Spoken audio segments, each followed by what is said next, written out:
หวานจ้า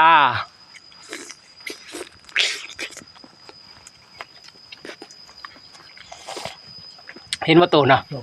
เบิ้งเนี่ยอ่ะไม่ตอบย่อยมาได้บุญที่หนึ่งย่อยนี่แหละเห็นนะเห็ดตาบพี่น้องคนใดเห็ดตาบมันกันอย่างนี้นะของเขาก็ครับทักทายสบายดีพ่อแม่พี่น้องเนี่ยมาหาเที่ยวบรรยากาศอันธรรมชาตินี่อยู่ให้อยู่โซนนี่เบิ้งธรรมชาติสวยงามมากโอ้ทักทักอะไรพี่น้องเอ้ยนี่อันนำความโหยนี่กับป้าเท่าคนตรงเมื่อคืนนี่นำลายพี่น้องธรรมชาติงามมื้อนี้เฮากะสิไปนอนดงนะไปนอนดงละเลาะหาอยู่หากินตำให้ตำโซนหามาตอกมาแต่งไปเบิ่งโซนหมอกโซนเหม็นนะมันสิจบจริงอ่ะทำได้เนาะแต่ว่ามื้อแลงนี่เฮาสิอยู่หาใต้ตาหาเนอเบิ่งนะแต่ว่ามันมีแบบทีมงานเขาขึ้นไปยุดเพลงพอแล้วเขาเห็นให้เห็นหน้าดิเดี๋ยวเขาสิพาทุกคนไปเฮาเบิ่งว่าเขาเห็นให้เห็นหน้าเขาดำนาอยู่เฮาก็สิไปช่วยเขาเลยนะแต่เฮาก็สิไปหาเที่ยวเบิ่งกับโซนเผือโซนเหม็นนะว่ามีมาต้องมาแต่งบ่นะโซนเฮามันปลูกมาแต่งช่วงกะยามปลูกพอนะยามปลูกเลยแบบมันกำลังขึ้นนะไปเบิ่งจังน้อยจังใหญ่ซำใดนะเนาะไปลุยกันเลยนะทางบรรยากาศ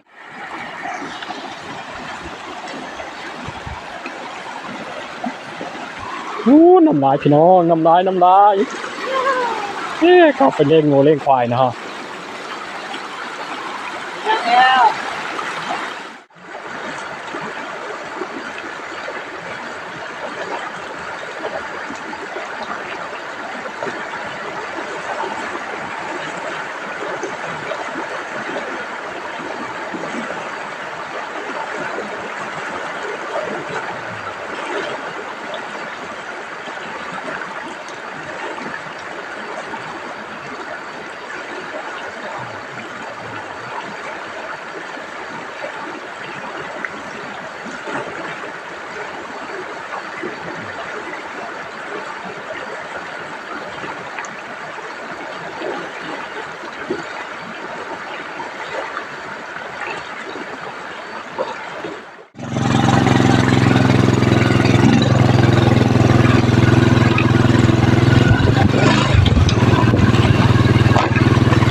ธรรมชาติ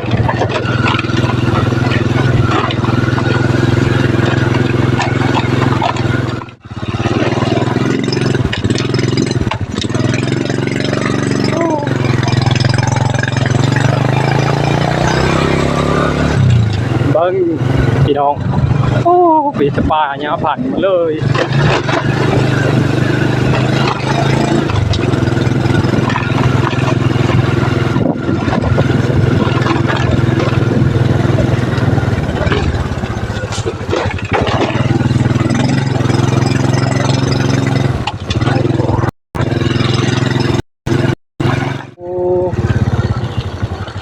มีรถเขาขึ้นมาหาหน่อไม้พี่น้องเนี่ยเขาขึ้นมาหาหน่อไม้ได้นี่น้ำลายพี่น้องเนาะมีโชว์ลายโห้ยพอได้เปิดจีหอดมาได้นี่นะมันต้องมีลายโห้ยนะพี่น้องเอ้ย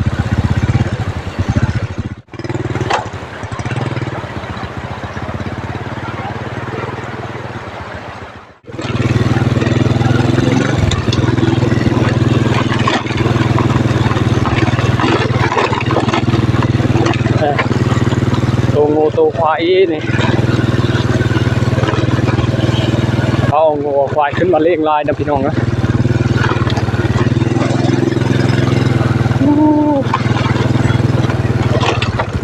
ควาย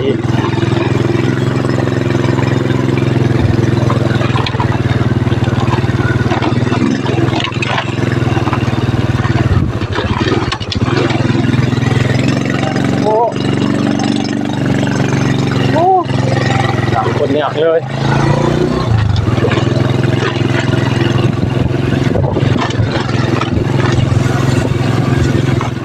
บ้านนี้ได้มาฮอดมาจอดมาถึงเลยนะพี่น้องเอ้ยนี่ฮอดเทงกับเตงของเงาเองเลยแต่ว่าบ้านนี้เฮาสิเลาะไปให้เยี่ยมยามเบิ่งชนเพิ่นชนเหม็นนะมาตอกมาแต่งก่อนนะไปลุยกันเลยเนาะปูนปูบ่ได้ขึ้นมายามมาต้อนแต่เฮืองเลยดับพี่น้องเอ้ยปาโตงามมีมาทองมาแต่งอีกปาโตปูมาแต่งก่อนปูแต่งมาแต่งพี่น้องปาโตนี่มาสลับจารีกับปาโตปูเหม็นจบไปลีพี่น้องเอ้ยเบิ่งธรรมชาติที่งามมาลีพี่น้องโอ้ยพี่น้องโอ้โถยปลาดูปลาดูหัวใหญ่โอ้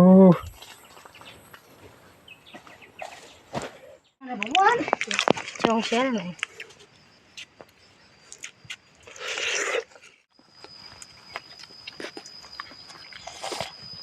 เห็นว่าโตนะเบิ่งเนี่ยอ่ะหวานจ้าต้องไปเท่านี้อยู่เฉยจ้ะนะ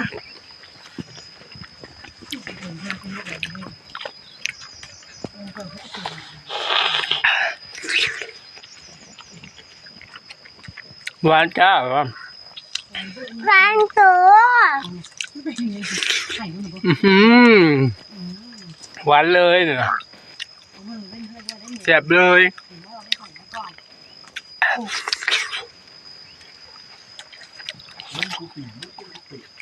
เขาปีนพูดคนละปีนนั่นข้าวลูก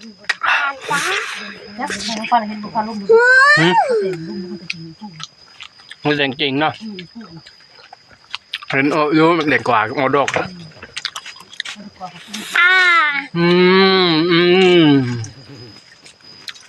เราจะจ่อจูนนี่นะตัวจะเห็นใส่ก่อน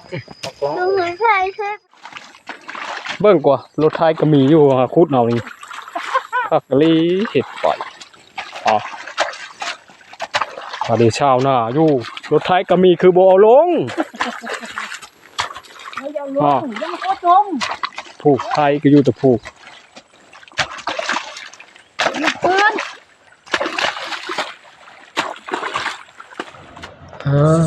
หลังจากได้ดำนาแล้วก็พากันไปหาหน่อไม้กระเซนได้บ่นี่พาทีมงานไปหลายคนอยู่ได้นี่หน่อไม้กระเซนก็พอได้แกงอยู่ได้พี่น้องเอ้ยเบิ่งนี่เพิ่นฮักเอามัน6เพิ่นบ่เฮาเพิ่นว่าเอ้ยเฮาสิเอาน้ำลังอยู่เพิ่นนี่ได้เบิ่งนี่ไปทางใดก็บ่ทันเข้าแล้วขับไปไหวเลยเห็นต่อพี่น้องเบิ่งนี่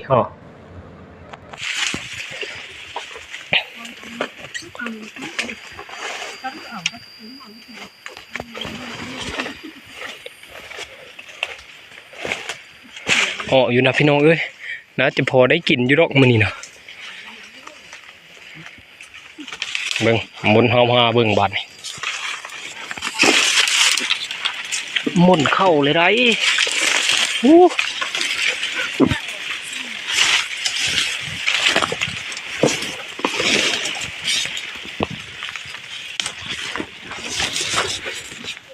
ป่าพี่น้องมื้อแห้ง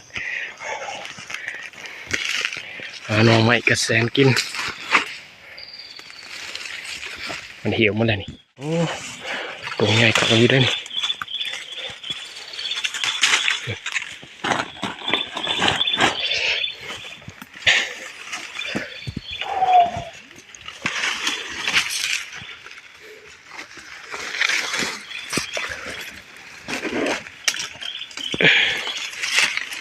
หน่อไม้กระแสน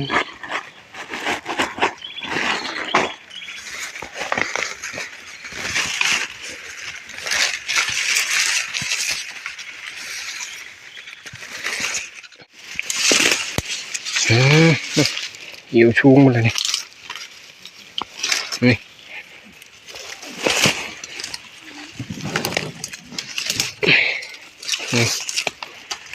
ตรงนี้กัน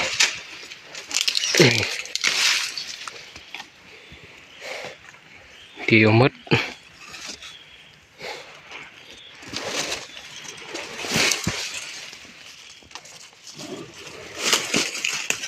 นี่จ้าพี่น้องนี่จ้า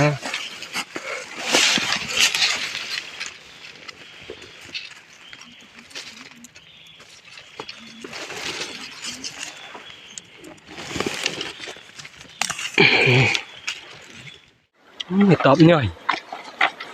มาได้บุกได้มั้ย ง่ายนี่แหละเห็นนะเห็ดตาบพี่น้องคนใดเห็ดตาบ มึงกันอย่างนี้นะ ของเขาก็เนี่ยช้อมเลยเนาะ ไปเมือง ได้แกงเลย